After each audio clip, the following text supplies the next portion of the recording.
Title: From Hot to Crown. I still remember that night. The air smelled of rain and something else, something rotten, like old blood.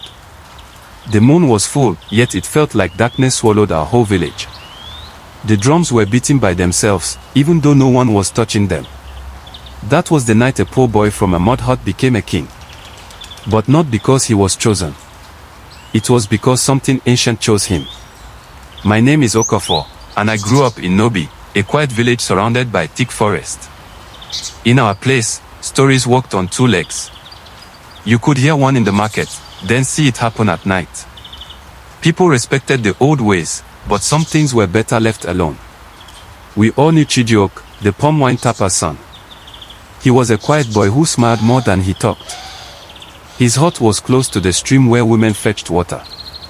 He and his mother, Mama Ngozi, lived a hard life after his father fell from a palm tree and died. The man broke his neck instantly. People said it was ordinary accident. Others whispered that it was the work of Ayani, the earth spirit his father offended years ago. Chidiok was my friend. We played together as boys, climbed trees, and chased goats through the market square. But there was something strange about him. He would sometimes talk to himself, like someone was answering him from the air. I asked him once who he was talking to, and he said, "They talk to me from the forest. They say I am not who people think I am." I laughed. I thought he was joking.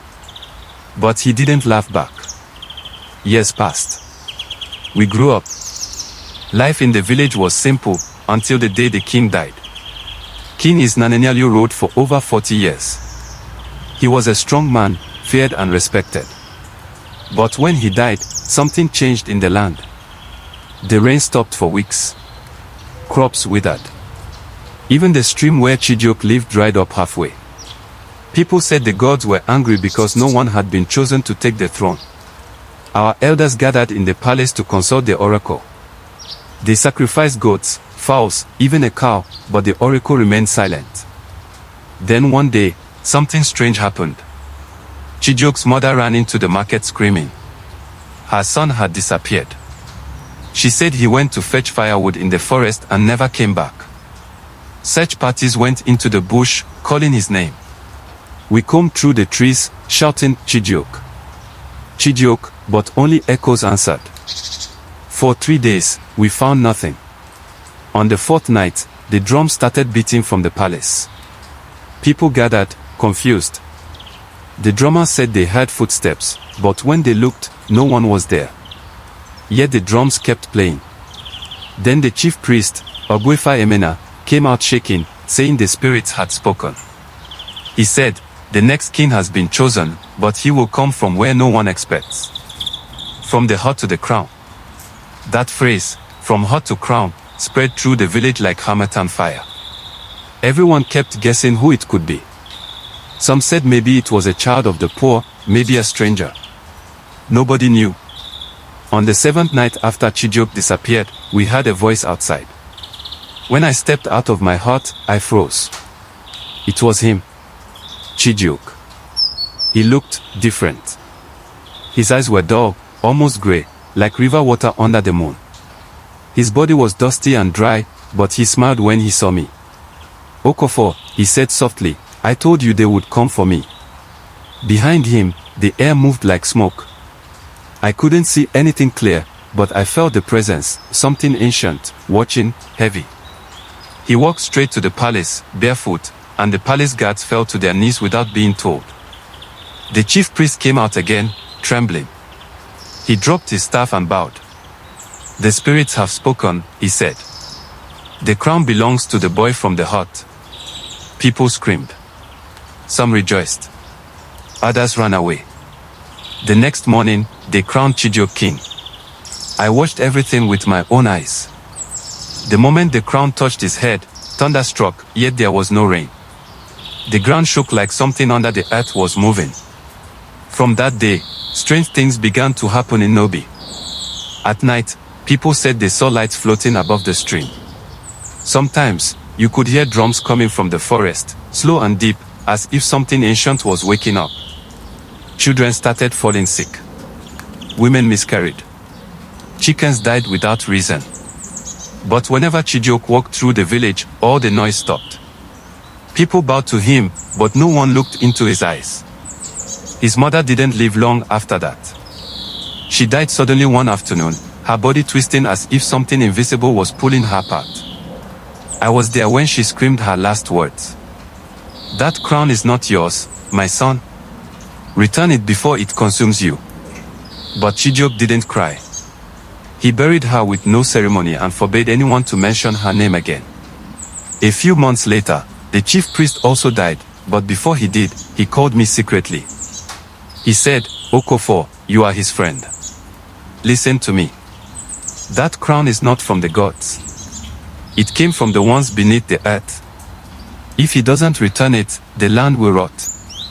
Then he died that same night. The next season, our crops failed again. The air smelled of something dead. People started leaving the village in fear. I stayed, because Chijioke said he trusted me.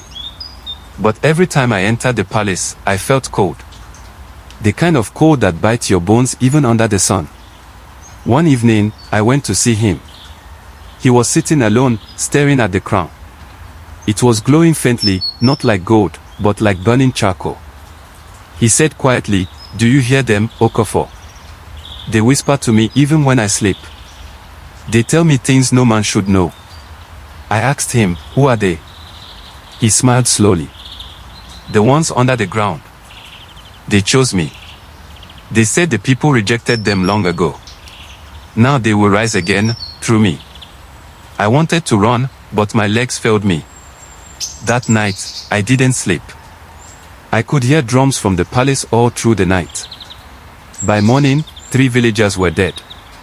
Their faces looked like they'd seen something terrible before dying, eyes wide open, mouth stretched. That was when I knew it wasn't ordinary.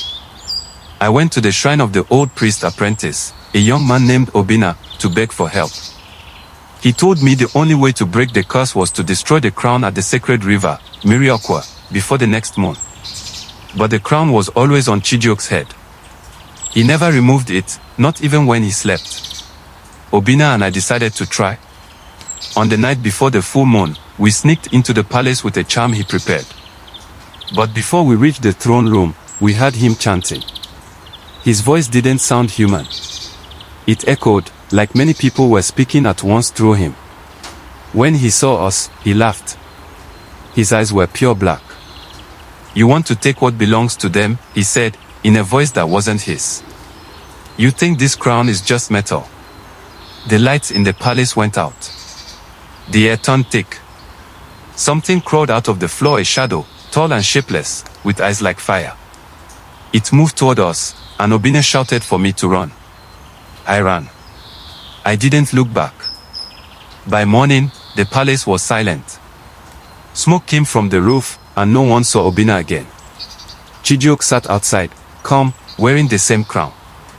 But his skin had changed gray like clay. That was the last day I saw him alive.